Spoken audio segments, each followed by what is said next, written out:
Hey, everybody, welcome again to Flight School Business Quick Tips from the Field.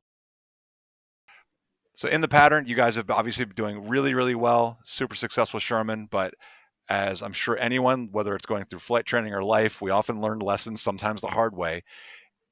Is there something, or could you share with us something that if you could go back and do it differently, what would it be?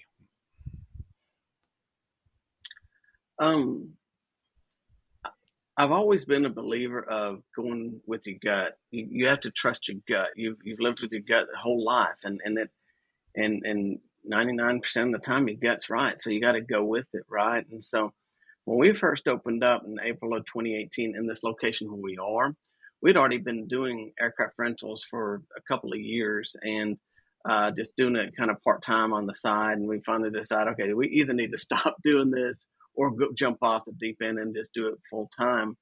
And so we decided to start in the pattern, and it was going to be in the pattern aircraft rentals and acquisitions. That was going to be the business, and I had no desire to be a flight school, and I just wanted to do that. Well, one thing led to another, and we had this student come up and say, I want to learn." And so we said, "Okay, we'll do that one," and then another one, and another one, and so, I fought it. I fought it for a while, and I'm a spiritual man with 32 years worth of pastoral ministries professionally, and so I retired from professional pastoral ministry to do in the pattern, and I wanted to have a chapter in my life of business, right? And so, Lord was kind to me, and He said, "Your flock's going to change. This one's actually going to fly for real, and they're actually probably going to be nicer to you than a lot of church people." And He's right on both of those. Um, but in doing that, things just naturally happen, and sometimes I tell people when they come in for visits, they I, if we're the right place for you, we're the right place, and we're going to help you make that happen. And if we're not, I'm committing to you to find the right place, and so um, in that way, you're not trying to force square pegs into round holes, and so we're trying to make somebody be something that they're not, and so that's been pretty key for us. Is once it started becoming evident that we're supposed to be a flight school, my brother and I, it was like, okay, let's be a flight school. I mean, because it just naturally happened, and that's what my gut was telling me all along. And the Lord used me to teach people for 32 years, and it's kind of like He told me, "You think you're going to stop teaching now?"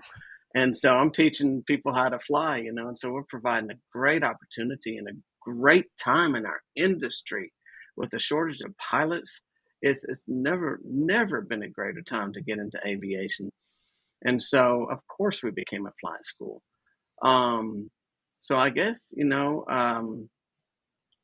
with your gut. If there's one thing that I would change, that's what the original question was. Yes. I would probably say just kind of go with it. Don't fight it.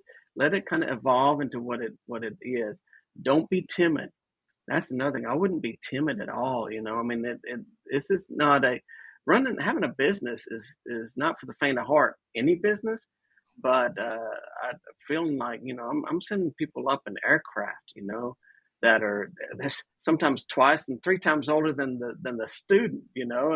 And they're up there in decades old aircraft, and they're learning how to fly. That's a pretty huge honor, but it's incredible liability and responsibility. And so, uh, just just go with how it's evolving, and so if I could do that differently, I probably wouldn't have fought it for as long as I did.